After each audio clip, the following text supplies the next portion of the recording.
We welcome you to Sports Talk. I'm Ted Emmerich. We hope you enjoy a happy and prosperous new year. The boys basketball teams in McKinney ISD ring in 2012 with district competition. Both McKinney High and North are 1-0 with wins before Christmas. And now begins that 13-game run that will determine if the Lions and the Bulldogs return to the playoffs. Now, MHS and North lost their top scorers from a year ago, but they have replaced them in very different ways. And in Class 5A, McKinney Boyd hopes for a playoff trip in its second year under Dean Christian. And the Broncos have taken a giant step in an area that dogged them last year. We will explain that. Also coming up, the Dennis Baker State Farm Scholar Athlete of the Week. This is Sports Talk.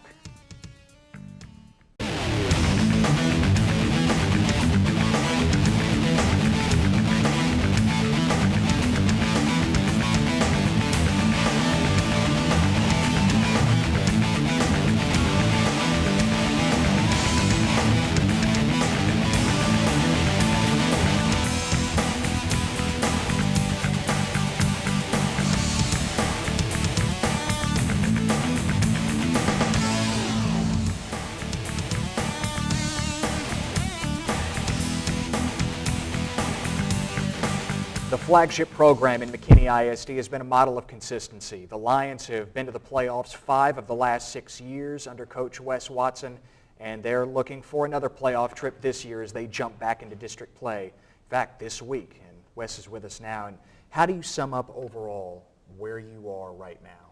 You know, it's funny, if you look at this season and last season, we're almost in an identical spot that we were last year, minus 2 games. We were able to play in 2 more tournament games last year, which I think would put us at 12-7 at this point in the year, 1-0 in district, and this year we're 10-7, 1-0 at this point in district. So, you know, we feel pretty good. Obviously, the most important part of all that is the 1-0 in district play part. So.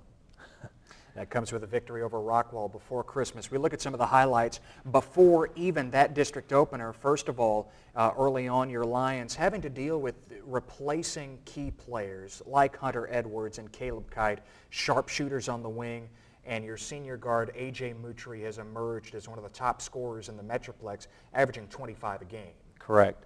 He's had an outstanding year, and we knew, you know, we were going to have to do some things different this year because we did lose some really good shooters. Between Caleb Kite and Hunter Edwards, I think we lost a little over 200 three-pointers made last year. So we knew we were going to have to you know, find a way to replace those points.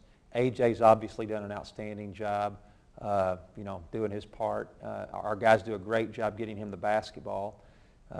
You know, Jonathan Shannon, our point guard's done just a tremendous job leading us and distributing the basketball. I think he's averaging right at 8 assists a game. And our defense has been something that we knew would have to be better this year because we felt like we probably wouldn't shoot it as well. So we needed to rebound better, we needed to defend better, turn teams over, and create more scoring opportunities for ourselves. And so far we've done that, and hopefully we will continue to do so. Wes, how tough is it to coach that side when you don't have the ball in your hands? It's an up-tempo attack. There is an emphasis on scoring, but you don't want to ignore, you know, trying to get key stops when you need them. Right. It's a lot of fun, actually.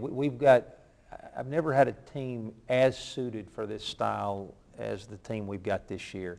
And they understand that if we're going to be successful, it all starts at the defensive end for us. And we've got to, and the only way it's going to work is if all 5 guys out there are giving 100%, pressuring the basketball and forcing the other team into turnovers, because the points you get off of turnovers or the shots you get off of turnovers are usually of the high percentage variety. So we'll take as many of those as we can get because, like you said, we graduated a couple of really good three-point shooters last year.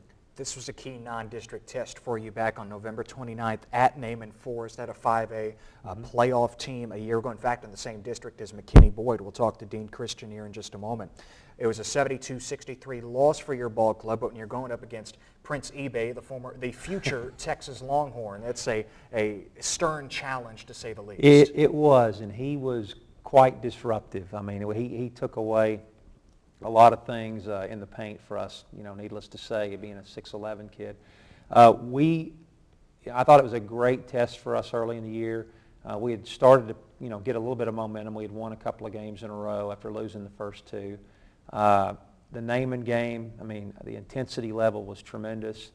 I think it showed us that, hey, we're capable of playing really good teams, and we're capable of, winning some of these games against really good teams. And I think it gave us a lot of confidence moving forward. We trailed most of the first half, came out of halftime, took a 3-point lead early in the half, and of course they're a really good team. And then they're a team that could advance, deep into the playoffs this year in 5A. So they did what good teams do and closed us out. Tournament play can shape a team going to district, and that's what the holiday part of the year is all about. And here you are in the Collin County Round Ball Classic, playing at the 3 McKinney high schools. What did that event do to prepare you for this key stretch now that really begins this week?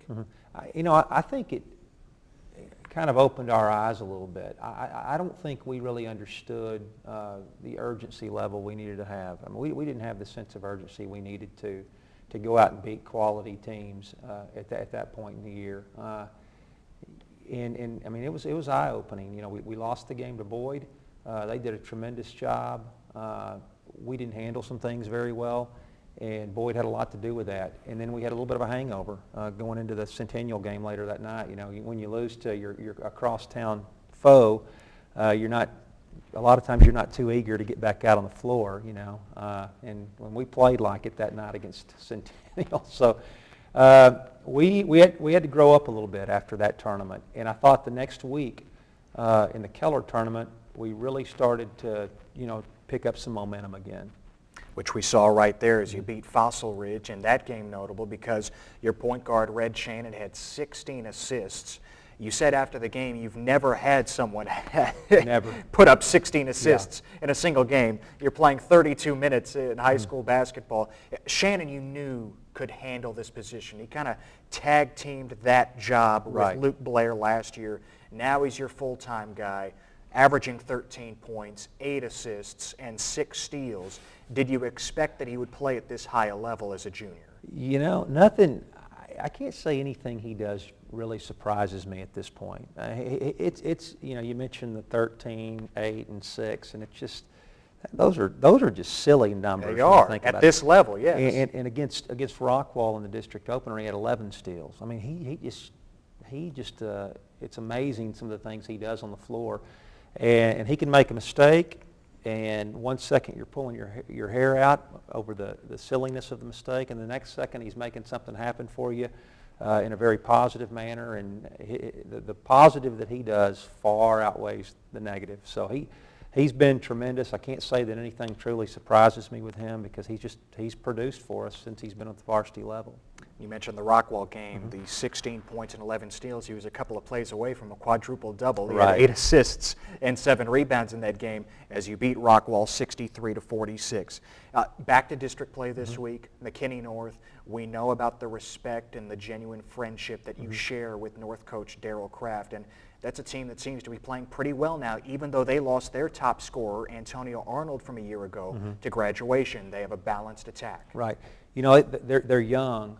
But the thing with North is all those young guys were there last year, so it's not like they're new to it. We felt coming into the year North was going to be a team that was going to be right there in the thick of things in terms of, who's going to get a playoff spot in our district. And certainly having the opportunity to watch them up until this point in the season, nothing has changed as far as that goes. They've done a tremendous job. Their kids play really hard. They play well together. They're very well coached, and it'll be a battle. And it's a fun game for our kids. It's a fun game for Daryl's kids as well. The kids know each other. They like each other, but they don't want to lose to each other either. So it'll be fun. You swept the Bulldogs last year. No easy task whatsoever.